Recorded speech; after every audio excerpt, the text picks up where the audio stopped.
بھائی یہ سوال ہے معجزات اور کرامات میں کیا فرق ہے؟ معجزہ وہ اچنبھے کی چیز جو ہر ایک سے ظاہر نہیں ہو سکتی، ظاہر ہو، اگر نبی کے ہاتھ پر ظاہر ہو تو معجزہ ہے۔ میں نے بتایا تھا کہ اظہار صداقت کے لیے اللہ پاک اپنے پیغمبروں کو کچھ نشانیاں دیتے ہیں، وہی نشانیاں معجزہ کہلاتی ہیں۔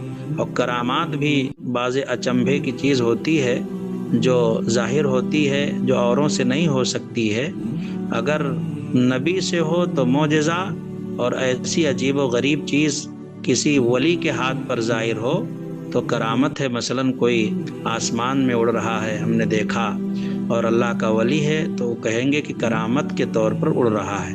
اور کبھی سادھو سنتوں، گندے سندے، غلیظ، بالکل بدبودار جو لوگ ہوتے ہیں، بیڑی بھی پینا بڑا عیب ہے۔ کل ایک صاحب آ گئے، کھڑے ہو گئے عشاء کی نماز میں، اور الٹی ہو گئی، مجھے بیڑی پیا تھا انہوں نے، صحیح سے منہ صاف نے، اللہ۔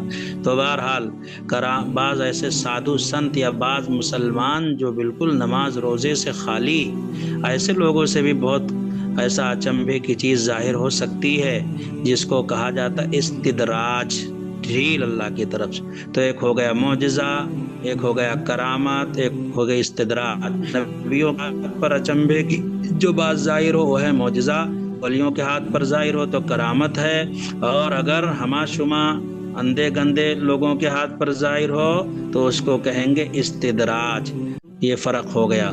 نبیوں کے ساتھ معجزہ خاص ہے، جی ہم زبان کہتے تو معجزہ ہو گیا، تو معجزہ کہہ دیتے ہیں، لیکن یہاں معجزے سے مراد کرامت ہوتی ہے۔ بہرحال الفاظ کو خلط ملط نہیں کرنا چاہیے، نہیں کہنا چاہیے، کرامت ہو گئی کہہ سکتے ہیں۔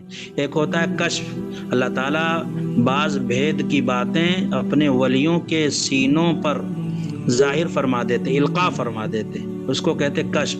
مثلا یہ ہے کہ کسی کا انتقال ہو گیا، اب اللہ تعالیٰ نے کھٹک پیدا کر دی ہے اور دل میں بات آ گئی کہ اس کا انتقال ہو گیا لگ رہا ہے، تو اس کو کشف کہتے ہیں۔